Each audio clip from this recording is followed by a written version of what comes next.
Bonjour à tous et bienvenue pour la suite du déballage de la boîte Le Cercle Brisé. Alors j'ai un peu modifié mes paramètres audio, j'espère que ça améliorera la qualité, on verra par la suite. Alors aujourd'hui, les cartes de la classe Truand ainsi que l'investigateur Preston Fermont. Alors, l'investigateur Preston Fermont, un investigateur mondain du crépuscule d'argent, il a 1 à chaque caractéristique, il a 7 de santé, il a 7 de santé mentale. Chaque fois que vous gagnez au moins une ressource par un effet de carte, placez ces ressources sur l'héritage familial au lieu de les placer dans votre réserve de ressources. Signe des anciens, plus 0, vous avez le droit de dépenser 2 ressources pour réussir automatiquement à la place.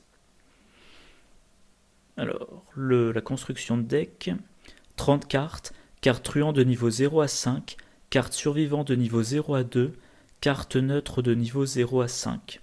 Exigence du deck, héritage familial, dette envers la loge, une faiblesse de base et il ne peut pas inclure de cartes illicites.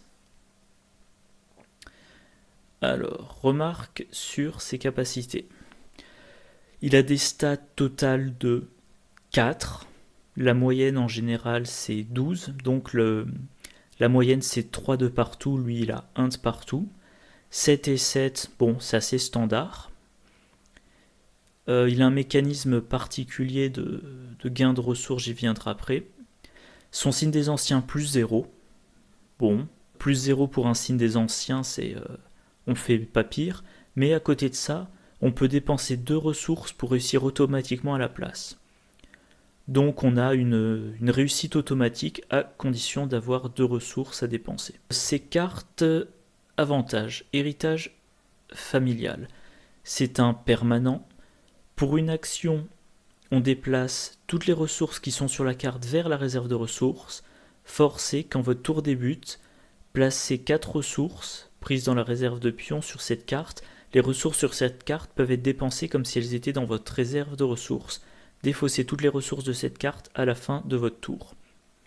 Autrement dit, Preston, il gagne 4 ressources supplémentaires par tour, mais ces ressources, soit il les dépense dans le tour, soit il dépense une action pour les mettre dans sa réserve de ressources, soit il les perd. En plus de ça, la capacité spéciale, voilà. Chaque fois que vous gagnez au moins une ressource par un effet de carte, placez ces ressources sur l'héritage familial au lieu de les placer dans votre réserve de ressources. C'est-à-dire que si par exemple il joue une planque, il ne met pas 3 ressources dans sa réserve, il met 3 ressources sur héritage familial. Et ces 3 ressources, pareil, soit il les dépense d'ici la fin du tour, soit elles sont perdues à moins qu'il dépense une action pour les mettre dans sa réserve de ressources. Par contre, il s'agit uniquement d'effets de carte. Si vous choisissez l'action prendre une ressource, c'est dans votre réserve. Voilà. Donc, en apparence, comme ça, il va être riche, mais il a des caractéristiques de base faibles. C'est-à-dire qu'il va falloir compenser sa faiblesse de caractéristiques grâce à l'argent. Alors, les talents de la boîte de base fonctionnent sur un principe, je donne une ressource, j'ai plus 1 à une caractéristique. Donc vous pouvez vous dire, avec ces 4 ressources supplémentaires par tour, il peut avoir plus 4 à des caractéristiques. Donc par exemple, dans le tour, je vais dépenser mes 4 ressources pour faire 2 enquêtes à 3. Mais bon, c'est quand même très faible, parce que si vous prévoyez de faire une enquête, si vous prévoyez d'enquêter avec un investigateur, normalement votre investigateur il a déjà au moins 3, plus ses bonus. Avec Preston, c'est je paye pour arriver à 3. Mettons un autre investigateur, il a 3, puis ensuite il dépense une ressource pour passer à 4, Preston il a 1, il dépense 2 ressources pour arriver à 3, il redépense une troisième ressource pour arriver à 4, et il ne peut pas le faire une deuxième fois parce qu'il n'a plus qu'une ressource sur l'héritage. Donc il va falloir trouver des trucs plus rentables que le 1, une ressource égale plus 1. Niveau construction de deck, il a les cartes truands de niveau 0 à 5, bon, pas trop surprenant. Cartes survivantes de niveau 0 à 2, ok. Et il y a quand même un truc que moi je trouve très embêtant, c'est qu'il n'a pas le droit aux cartes illicites. Ah oui, pardon. Oulala, je rembobine. Donc, héritage familial, plus 4 ressources par tour, sans rien avoir à faire. Mais si on n'a pas, comment dire, on a plus 4 ressources, certes, mais ces plus 4 ressources ne suffisent pas à lui donner des caractéristiques correctes. Donc il faudra avoir d'autres cartes pour l'amener à des caractéristiques correctes, et c'est grâce à ces 4 ressources qu'on pourra faire 2 actions efficaces. J'y viendrai un peu plus tard. Sa faiblesse. Dette envers la loge, événement, pacte, coût 10. La deuxième carte la plus chère, il me semble qu'elle coûte 8, mais 10 c'est énorme comme coût en ressources. Retirer dette envers la loge de la partie, forcé, quand la partie se termine ou que vous êtes éliminé, si dette envers la loge est toujours dans votre main, vous subissez un traumatisme mental. Alors, c'est excessivement cher. Preston, il est riche, mais c'est, on va dire, une richesse temporaire. C'est-à-dire que si vous comptez uniquement sur l'héritage familial pour payer la dette, ce qui se passe, c'est que, mettons, vous piochez ça pendant la phase d'entretien.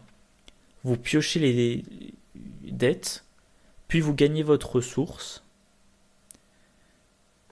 Tour suivant, vous mettez 4 ressources sur l'héritage, vous dépensez une action pour les mettre dans votre réserve de ressources, vous ne dépensez rien. Phase d'entretien, vous piochez une carte, vous gagnez une ressource, vous êtes à 6.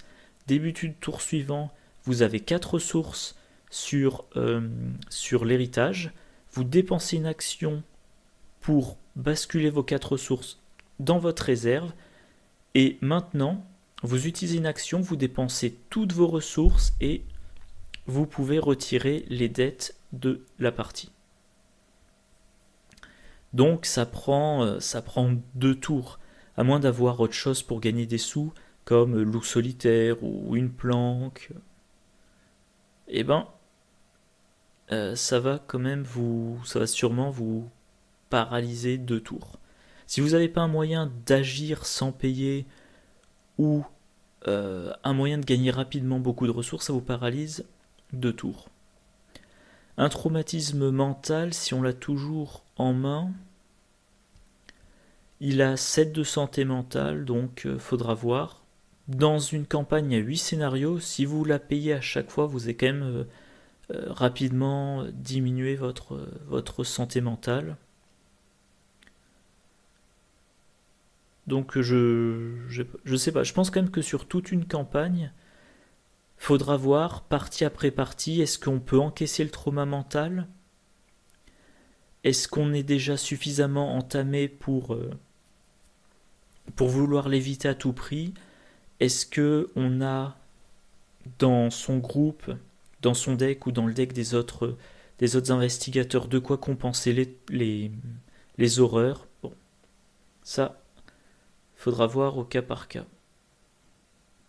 Voilà. Et voilà, maintenant je peux revenir à la construction de deck. Alors, carte truand de niveau 0 à 5, bon, c'est pas surprenant. Survivant de niveau 0 à 2, carte note de niveau 0 à 5, et pour moi le gros problème c'est pas le droit aux cartes illicites. Parce que les cartes illicites, donc Preston, comme je le disais, il a des caractéristiques basses, on va vouloir les réaugmenter, et une solution envisageable, c'est de dire, je gagne plein de sous et je dépense mes sous pour augmenter mes caractéristiques. Et le problème, c'est que beaucoup de cartes de gain de ressources en truand, elles sont illicites. Vous avez par exemple le cambriolage, Voilà. Vous réussissez une enquête, ça vous permet de gagner 3 ressources. Vous allez avoir jour de paix. Gagner une ressource pour chaque action que vous avez effectuée ce tour-ci. Vous allez avoir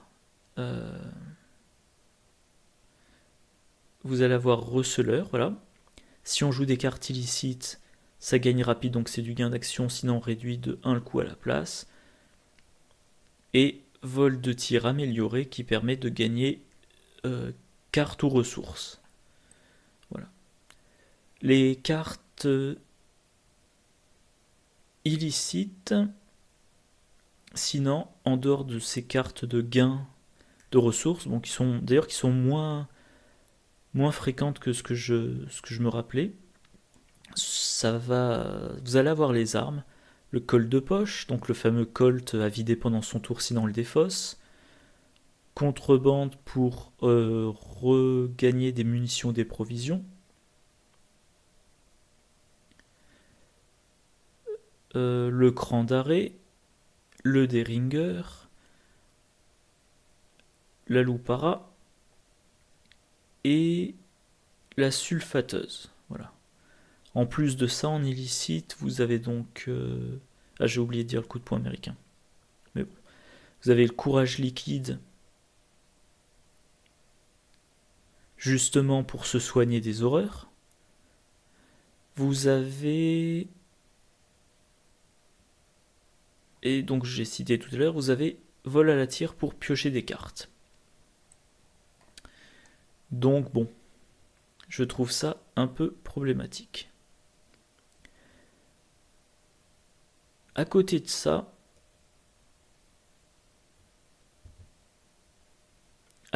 quand on regarde quelles sont les cartes qui ont un effet sur n'avoir aucune ressource, on trouve du survivant. Ça, c'est une bonne nouvelle. On a la hache d'incendie. Donc rappel, un hache d'incendie soutient en main qui coûte 1.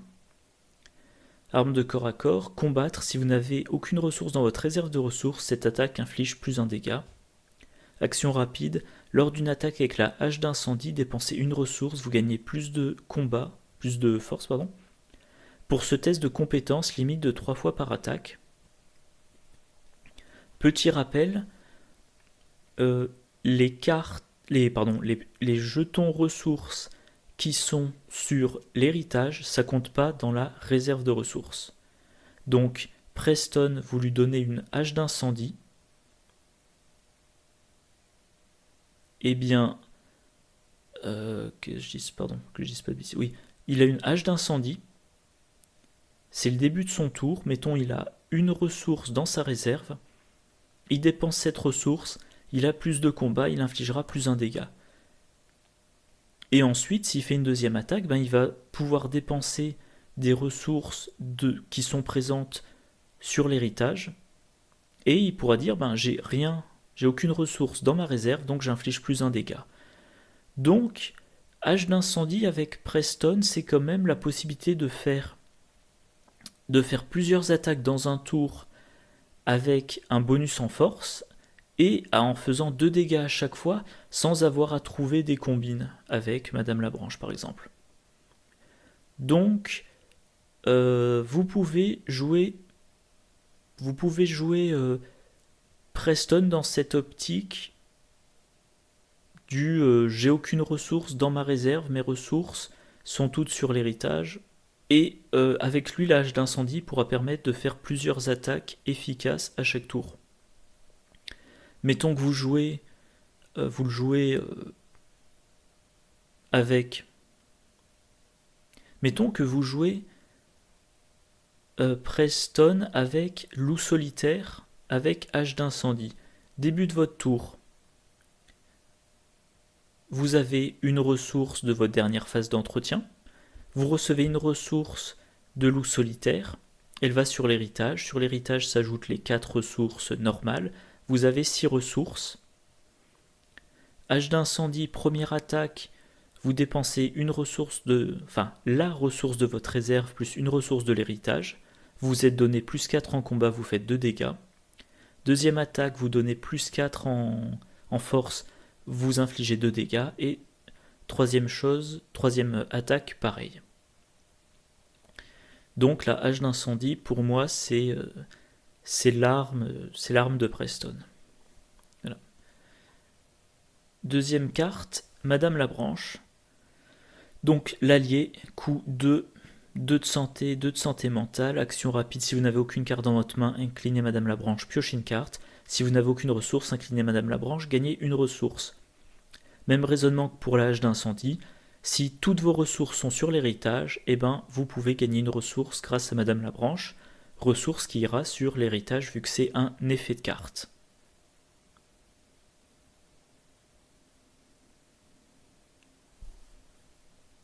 Voilà. Et enfin, bien évidemment, cacher son jeu, un soutien qui coûte 3, limite de 1 par investigateur. Lors de la phase d'entretien, vous avez le droit de choisir de ne pas gagner de ressources. Tant que vous n'avez pas de ressources dans votre réserve de ressources, vous gagnez plus 1 à vos 4 caractéristiques. Donc, voilà, vous jouez ça avec Preston.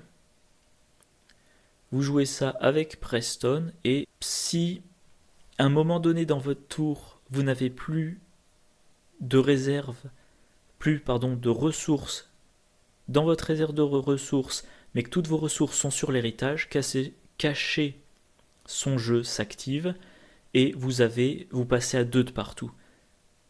2 de partout, ça reste faible, mais c'est quand même mieux. Donc là déjà on voit un type de deck possible avec Preston, c'est moi ce que j'appelle le survivant fauché. Bon, c'est assez paradoxal pour un héritier, mais voilà, il y a l'idée. Je dépense rapidement les ressources de ma réserve de ressources, je deviens fauché, je passe de 1 à 2 dans chaque caractéristique, j'ai mon arme de corps à corps qui va faire 2 dégâts à chaque attaque tout en permettant de bien booster ma force, et si à un moment donné je le souhaite, action rapide, voilà, je remets une ressource sur l'héritage. Donc, si en plus de ça vous ajoutez loup solitaire, vous avez votre ressource normale de la phase d'entretien, la ressource de loup solitaire, les 4 ressources de l'héritage, plus la ressource de Madame la Branche. Si je dis pas de bêtises, ça vous fait 7 ressources utilisables dans le tour. Par contre, truc très important, héritage familial, quand votre tour débute, vous placez 4 ressources sur la carte. Quand votre tour débute, et ces ressources, vous les défaussez à la fin de votre tour. C'est-à-dire que pendant toute la période qui est entre la fin de votre tour et au début de votre tour, vous n'avez pas ces ressources. Par exemple, pendant la phase de mythe. Si pendant la phase de mythe, vous piochez une carte rencontre et qu'elle vous dit faites un test de volonté 6, et bien à ce moment-là, vous n'avez pas plein de ressources à dépenser pour booster votre volonté. Donc il y aura quand même ce problème-là de tempo à régler. Voilà, je pense que j'ai dit. Alors, à noter, comme Preston peut inclure des cartes survivants, il peut notamment inclure toutes les cartes qui ont un effet, de la même façon qu'il y a l'archétype du truand méga-test, il y a l'archétype chez les survivants, vous appelez ça comme vous voulez, l'odiphyte, raté de peu, etc., etc. Voilà, donc il va pouvoir essayer de mettre en place un archétype raté de peu. Vous avez plein de ressources, vous essayez de dépenser juste ce qu'il faut comme ressources pour booster votre test, et si vous échouez, vous sortez une carte survivant qui vous dit vous avez raté de 2 ou moins, donc faites ceci. Je ne vais pas toutes les citer, mais vous allez avoir par exemple, regardez ce que j'ai trouvé, à jouer après avoir échoué un test de compétence avec une différence de 2 ou moins pendant que vous enquêtiez, découvrez 2 indices dans votre lieu. Par exemple, si vous enquêtez dans un lieu qui a une valeur occulte, de 2. Vous boostez pas votre test, vous faites votre enquête, donc mettons vous enquêtez avec une caractéristique de base de 2, la difficulté de 2. Vous réussissez si vous piochez un 0, si vous piochez un +1 ou si vous piochez votre signe des anciens. Vous ratez, quel que soit le malus, vous êtes ramené à 0. Vous retrouvez à 0 alors que la difficulté était de 2. Et bien vous pouvez jouer, regardez ce que j'ai trouvé. Autre exemple, apprendre de ses erreurs. À jouer après qu'un test de compétence auquel vous avez échoué se termine. Effectuez à nouveau ce test, vous gagnez +2 à votre valeur de compétence pour ce test. Voilà, vous boostez pas. Si vous vous dites il me manque juste un +2, enfin bon, ensuite c'est du risque calculé, hein. Mais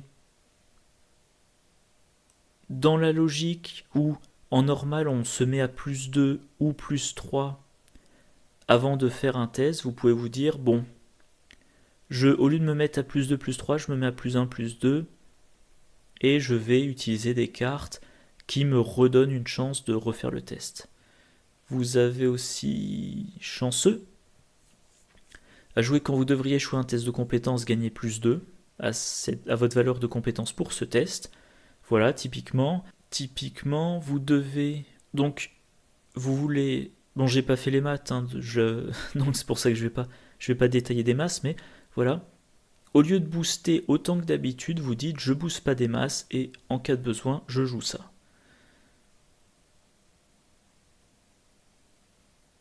Voilà le coup de bol. À la limite même je pourrais... Bon voilà, je les ai pas tous, mais il y en a quelques-uns. Voilà, regardez ce que j'ai trouvé. Coup de bol.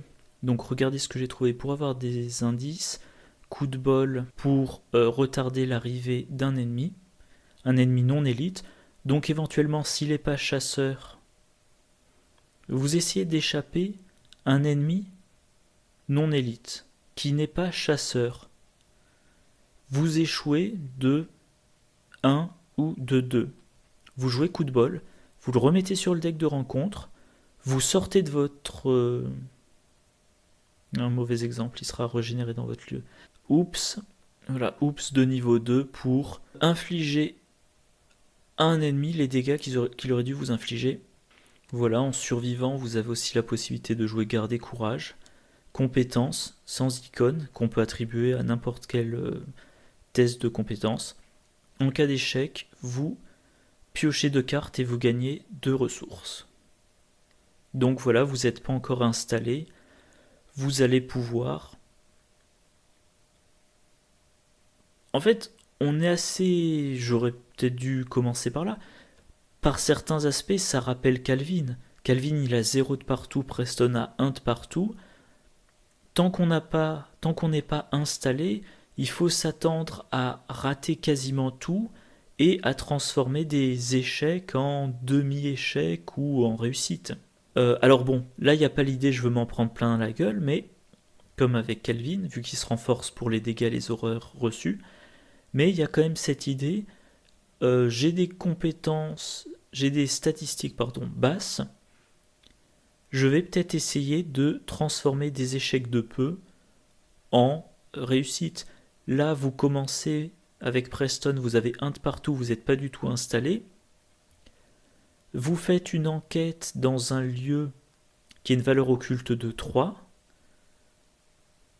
Vous ne pouvez pas réussir cette enquête rien qu'avec les jetons, à moins de payer 2 ressources pour transformer le signe des anciens en réussite automatique, mais là vous ne l'avez pas. Donc vous dites je fais une enquête, j'attribue garder courage, évidemment j'échoue, je pioche 2 cartes, je gagne 2 ressources. Dans les cartes piochées, il y en a probablement qui m'aideront à m'installer, soit que ça soit cacher son jeu, loup solitaire, Madame la branche, voilà celle-là, ou alors des cartes compétences, ou des cartes compétences pour être plus performant dans ces tests, ou encore ces fameuses cartes qui vous disent si vous échouez de peu, vous avez tel avantage. Voilà le journal. Donc voilà, alors Preston, moi j'avoue, il me tente absolument pas à jouer. Il y a tout un tas de trucs que j'ai plus envie de faire. Essayer de jouer plus en vrai solo. Essayer des combinaisons que j'ai jamais essayées. sortir un petit peu du gardien pour combattre, chercheur pour enquêter, etc., etc. Et Preston est tout en bas de ma liste. Voilà, c'est pour ça que là, je suis pas particulièrement enthousiaste dans mes commentaires. Et je galère un peu pour trouver des trucs à dire. À part, voilà, des trucs assez logiques. Hein. Il a un de partout, va falloir le booster. Il a pas mal de ressources, mais si on utilise ces ressources pour le monter à 4, ce qui, en normal, ben, vous voulez faire une action, vous devez avoir 4, ou alors c'est vous serrez les dents. Donc Preston, encore une fois, il gagne 5 ressources par tour. Vous pouvez même pas faire 2 actions à 4 chaque tour, à 4 de compétences chaque tour. Vous pouvez faire 2 actions à 3 de compétences, mais c'est tout. Donc Preston, il faudra lui donner des bonus passifs probablement. Soit il faudra réussir à générer plein de pognon pour payer. J'y crois pas tellement moi. Soit il faudra utiliser plein de bonus passifs. Alors à noter quand même, je crois que c'est dans les commentaires là. Voilà, Lola Santiago avec Preston. Lola Santiago, c'est un allié qui coûte 3, qui a 2 de vie, 2 de santé mentale, qui donne plus 1 d'intelligence et plus 1 d'agilité. Action rapide, on l'incline, on dépense X ressources et on découvre un indice dans le lieu, où X est la valeur occulte du lieu. Donc comme Preston gagne beaucoup de cartes, c'est vrai qu'on peut dire tiens, dans ce lieu-là, la valeur occulte est élevée, eh ben je paye, je trouve l'indice. Oui. Comme dit dans le commentaire, hein, rien qu'avec héritage, avec héritage familial, rien qu'avec les ressources de l'héritage familial, Preston y trouve un indice dans un lieu avec une valeur occulte de 4, sans dépenser d'action. S'il a loup solitaire, c'est 5.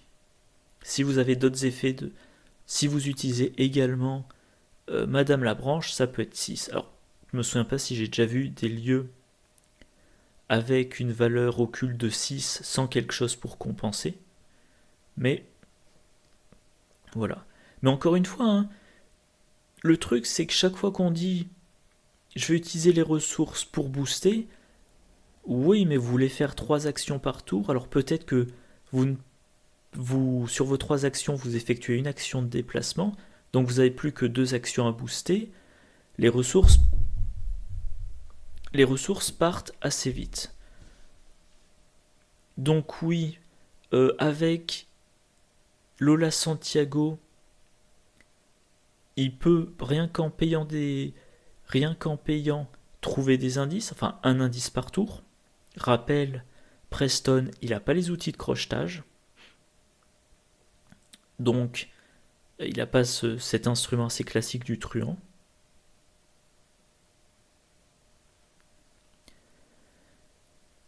Mais si vous voulez faire un Preston solo, vous dites j'ai mage d'incendie, pas de problème, j'ai Lola Santiago, pas de problème.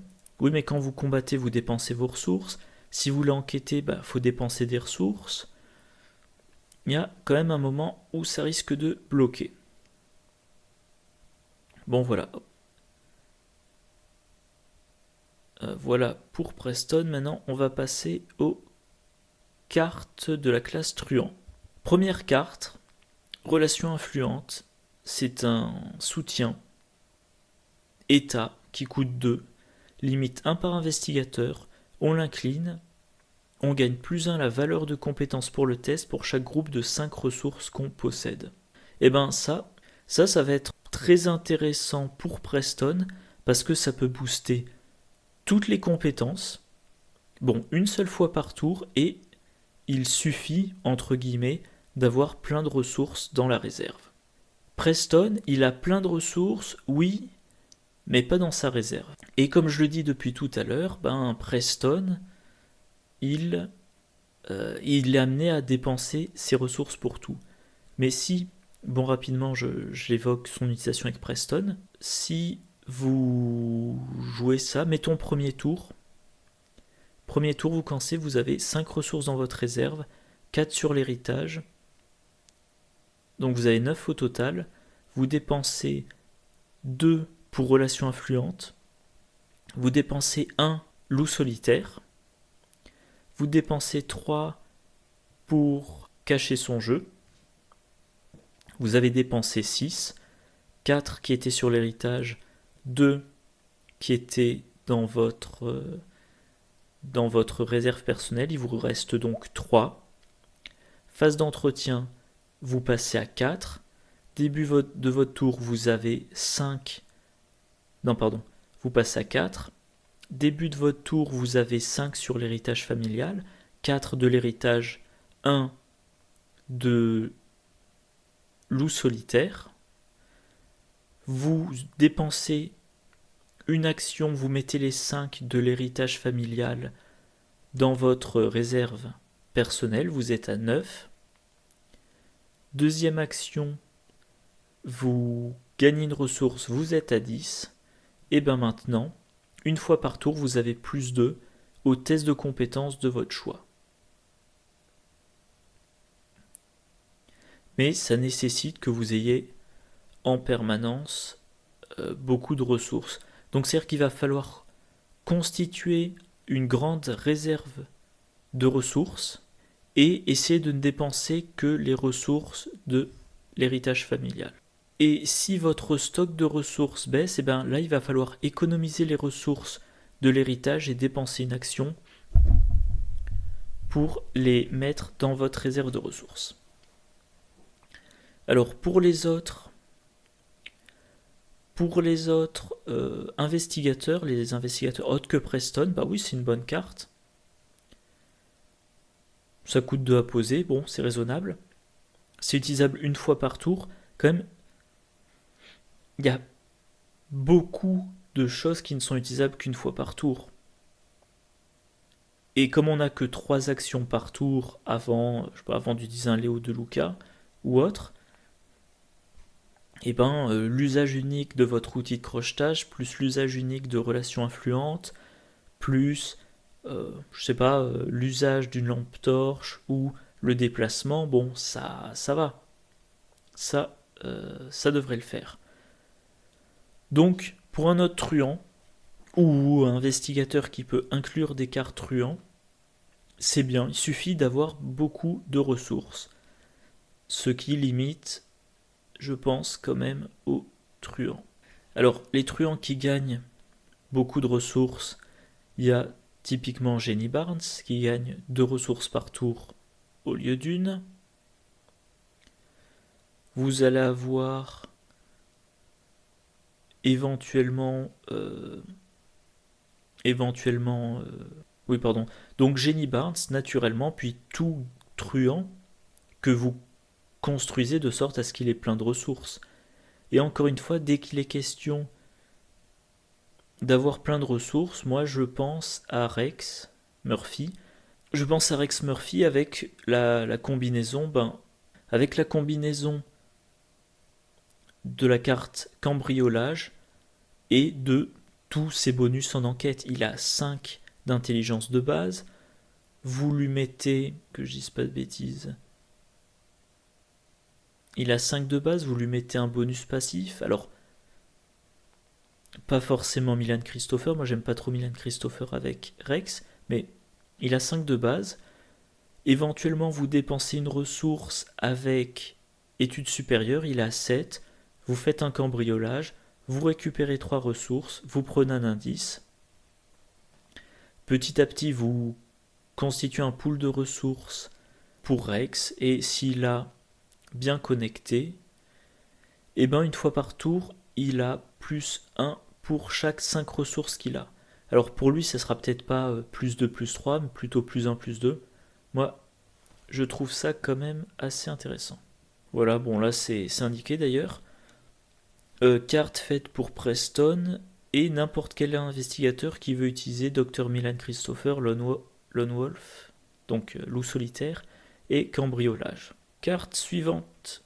L'argent est roi. Événement. Faveur stratagème, coût 0, rapide à jouer quand vous initiez un test de compétence. Au lieu d'utiliser le type de compétence indiqué pour ce test, Effectuez un test de ressources. Votre valeur de compétence de base pour ce test est égale à la moitié du nombre de ressources dans votre réserve de ressources, arrondi à l'inférieur. Une nouvelle carte pour les investigateurs friqués. Voilà, donc carte pour les investigateurs friqués. Carte pour les investigateurs friqués.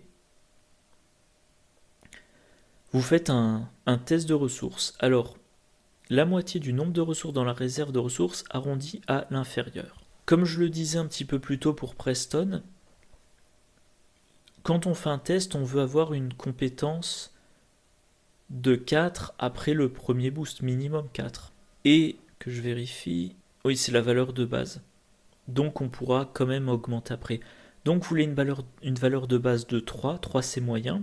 Si vous voulez que ça soit efficace, vous voulez 4. Si vous voulez avoir une valeur de base de 4 avec cette carte-là, c'est-à-dire que vous devez avoir 8 ressources.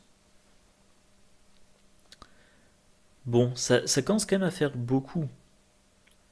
Et si vous dites j'utilise cette carte pour ne pas avoir à booster, j'utilise uniquement cette carte pour réussir mon test, là carrément il vous faut 5. Donc 10 ressources. Alors oui, encore une fois, vous pouvez tout à fait faire un deck investigateur friqué. Alors là par contre, comme on est à 8-10 ressources en stock,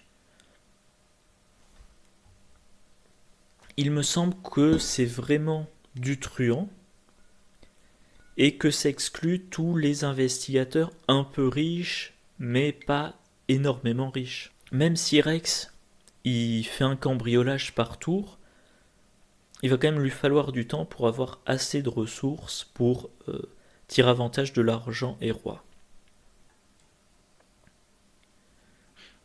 Donc, est-ce que la carte est bien ou pas ? Dans le deck fait pour, c'est très bien. Encore une fois, hein, si vous mettez dans un... Pardon, je reprends. Est-ce que la carte est bien dans un deck fait pour ça? Oui, ça va être génial, ça va être... ah ben tiens, là, je fais un test avec une valeur de base de 5. Ça veut dire que si vous êtes vraiment friqué, mettons 10 ressources dans la réserve, vous dites, je me fous de ce qui me tombe dessus, je fais un test avec une compétence de base de 5. Par exemple, Finn, qui de mémoire est 1, 4, 3, 4.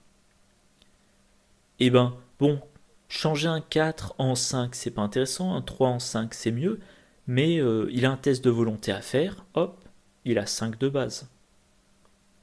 Mettons qu'il joue avec Dario Elamine, ben 5 plus le 1 de Dario Elamine, et ensuite il peut commencer à dépenser cartes et ressources, ça va être très bien.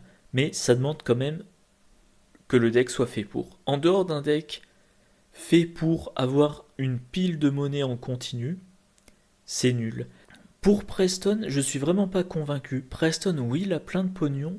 Enfin, pour Preston, dans l'exemple que j'ai donné plus tôt, Preston avec Madame Labranche, avec Cacher son jeu, on veut dépenser chaque tour, on veut n'avoir rien dans sa réserve de ressources et dépenser les ressources qui sont sur l'héritage.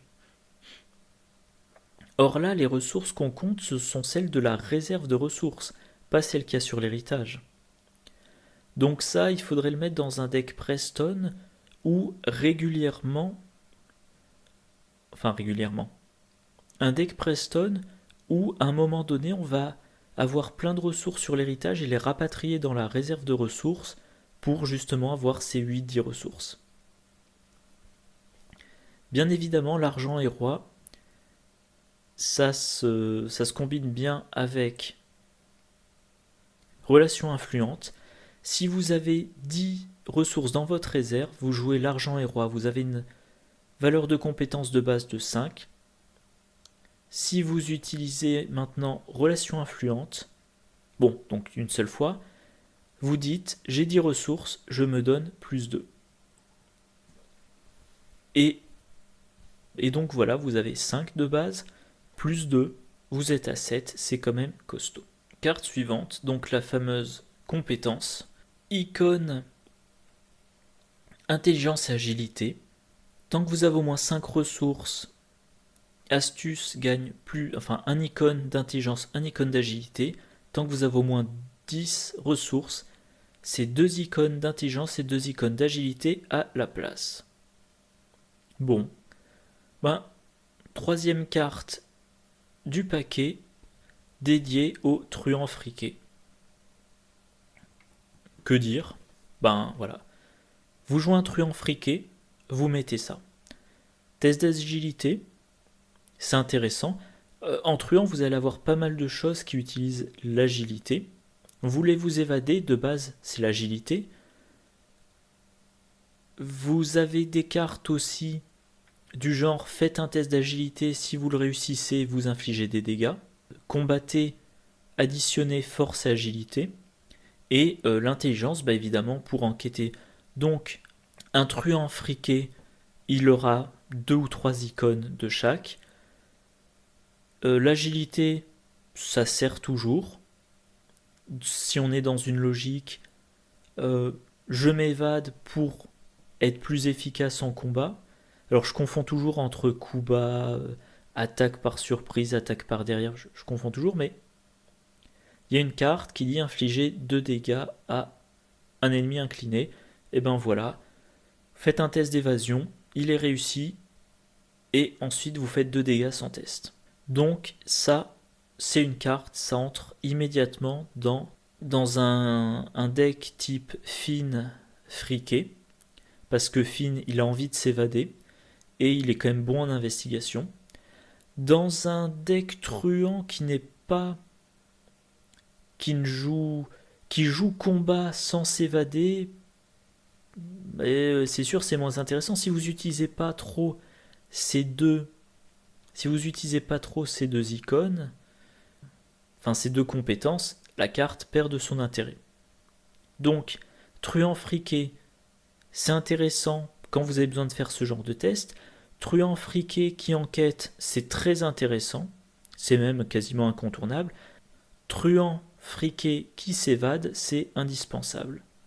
Et truand qui n'est ni friqué ni enquêteur, basé sur l'évasion, évidemment, vous mettez pas. 18, la lune, c'est le tarot. Toujours pareil, 3 ressources, 1 point d'expérience, vous gagnez plus en agilité et quand c'est dans votre main de départ, vous le mettez en jeu. Un truand qui joue sur l'évasion, bah vous le mettez. Des bonus passifs d'évasion. En truand, il me semble qu'il y a Lola Santiago qui vous donne plus 1 d'intelligence et plus 1 d'agilité, mais qui coûte 3 d'expérience. Si vous êtes biclassé, vous pouvez prendre Peter Sylvestre, mais il me semble pas, à part ça, qu'il y en ait d'autres. Bon, si vous avez besoin d'agilité, c'est très bon. Ah oui, bien évidemment, j'oubliais ça. Plus 1 en agilité, ça rend les outils de crochetage meilleurs. Et voilà, c'était la 4e et dernière carte du pack. Alors moi, ce que je note, c'est que sur 4 cartes, il y en a 3 qui sont faites pour truands friqués. J'ai sous la main un deck, enfin une liste de decks que j'essaie de compléter, de truands friqués et méga test. Je galère un petit peu à ramener ça à 30 cartes. Voilà. Mais c'est vrai qu'une fois que j'aurai ces cartes-là, ça sera encore meilleur. Hein. Vous avez votre truand. Vous lui mettez par exemple loup solitaire, ou même pas forcément loup solitaire, mais vous avez votre truand, cambriolage, vous lui mettez au niveau 0, hein, vous lui mettez cambriolage, vous lui mettez 2 planques, vous générez vite des sous. Vous avez l'argent et roi pour compenser le fait que vous avez une stat de base faible. Par exemple, les tests de volonté de Finn, relation influente pour booster un test de n'importe quel type par tour. Astuce, tant que vous avez des ressources, vous avez 3 icônes d'intelligence ou 3 icônes de volonté. Et puis à côté de ça, comme autre carte, je sais pas, vous utilisez flambeur. Donc flambeur, c'est vous dépensez 3 ressources, vous avez plus 2. Et si le test est réussi avec une différence de 2 ou plus, vous gagnez 3 ressources de mémoire. Donc vous dépensez des ressources pour vous booster votre test. Et s'il s'avère que c'était pas nécessaire de le booster, vous êtes remboursé.